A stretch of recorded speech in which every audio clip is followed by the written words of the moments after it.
Halo guys, welcome back to my YouTube channel. Di video ini, aku ingin berbagi cerita tentang pengalaman culture shock aku pada saat aku melanjutkan S2 aku setelah beberapa hari selesai sidang.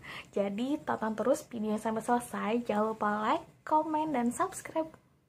Buat informasi aja, jadi saat ini status aku masih seorang mahasiswi S1 semester akhir di salah satu universitas swasta Kota Serang yang baru selesai sidang 1 bulan yang lalu dan insya Allah akan diwisuda beberapa bulan ke depan. Doain ya teman-teman. Sekaligus saat ini juga aku seorang mahasiswi pasca sarjana semester 1 di salah satu universitas swasta Cikarang, Bekasi. Tanggal 30 Agustus 2021 kemarin, aku menjalani sidangku yang alhamdulillah hasilnya lulus, teman-teman. Kemudian beberapa hari setelah aku sidang, aku mengumpulkan beberapa berkas untuk persyaratan S2 aku. Lalu di tanggal 6 September, aku sudah mulai kelas. Jadi jangka waktunya itu 1 minggu, teman-teman. Aku sudah mulai kelas S2 setelah 1 minggu selesai sidang. Well, teman-teman, setelah sidang skripsi itu, aku memang sudah bisa dibilang aman ya, karena sudah lulus. Tetapi faktanya kan masih ada beberapa berkas yang harus aku kerjakan. Misalnya seperti revisian, aku harus berkomunikasi lagi dengan dosen pembimbing, dosen penguji. Kemudian juga aku perlu mengumpulkan beberapa berkas juga untuk persyaratan wisuda aku. Kebayang dong teman-teman, pada saat itu aku shock banget karena di samping aku masih ngurusin revisian, masih mengumpulkan beberapa berkas untuk persyaratan wisuda aku, di samping itu juga aku sudah mulai kelas S2 dan harus segera beradaptasi di lingkungan yang baru. Jadi ada beberapa culture shock yang aku alamin. Yang pertama itu adalah tugas kuliahnya itu lebih padat sekali teman-teman. Jadi bisa dibilang tugas-tugas S2 itu lebih banyak dari S1. Misalnya mata kuliah semester 1 aku kan ada 5 ya. Kelima-limanya itu tidak luput dari tugas-tugas teman-teman. Misalnya kayak tugas-tugas presentasi, tugas individu, tugas mencari dan memahami jurnal, dan lain sebagainya. Pokoknya setiap minggu itu tugas itu pasti ada aja gitu. Udah gitu kalau di S2 itu aku nggak bisa kopas karena kalau misalnya waktu dia satu itu kan kalau ada tugas buat makalah nih misalnya, ya udah kita cari materinya kan di Google tuh, terus tinggal kopas aja gitu, ibaratnya tuh sesimpel itu gitu kan. Tapi kalau di S2 tuh nggak gitu teman-teman. Aku kasih contoh ya, ada tugas mata kuliah pemasaran. Satu tugasnya itu katakanlah ada 10 soal.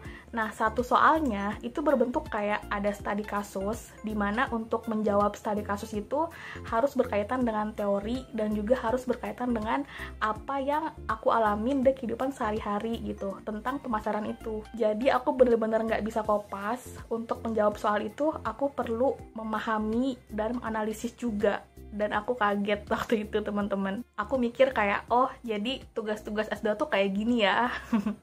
Kemudian culture shock yang aku alamin selanjutnya adalah sistem belajarnya teman-teman.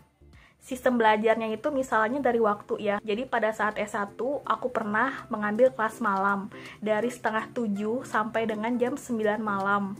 Tetapi pada saat itu ada 2 mata kuliah. Pada saat di S2 dari setengah 7 sampai dengan jam 9 malam itu hanya 1 mata kuliah aja teman-teman.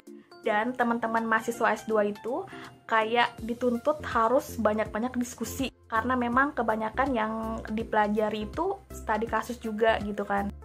Mungkin pada saat S1 juga ada sih ya teman-teman diskusinya, tapi yang aku alamin tidak sebanyak diskusi di S2 karena kalau di S2 itu di setiap mata kuliah itu yang aku alamin tuh pasti ada studi kasusnya, dimana dari studi kasus itu teman-teman mahasiswa itu dituntut untuk saling berargumentasi. Jadi disitulah timbulnya diskusi gitu teman-teman. Dan aku kaget pada saat itu karena mulai dari waktu belajarnya, biasanya kan satu mata kuliah itu kan 1,5 jam aja di S1, tapi di S2 itu satu mata kuliah itu 2,5 jam sampai 3 jam. Culture shock yang aku alamin yang selanjutnya adalah dari lingkungan teman-temannya. Lingkungan teman-teman di S2 yang aku temuin itu kebanyakan mereka datang dari orang-orang profesional, dimana beberapa dari mereka itu punya posisi atau jabatan penting di suatu perusahaan. Kemudian ada juga yang memang sudah punya bisnis sendiri dan juga punya brand sendiri gitu. Jadi apalah aku gitu yang masih fresh graduate gitu. Karena mereka kebanyakan dari orang-orang profesional, dimana mereka juga kan pasti punya pengalaman banyak, yang sudah berkeluarga juga, anaknya sudah besar-besar gitu. Jadi aku sempet kaget banget karena waktu S1 itu kan teman-teman itu kebanyakan yang sebaya, tapi kalau di S2 itu kok usianya tuh jauh-jauh banget gitu. So itu dia teman-teman cerita pengalaman culture shock aku pada saat aku langsung melanjutkan S2 setelah beberapa hari selesai sidang.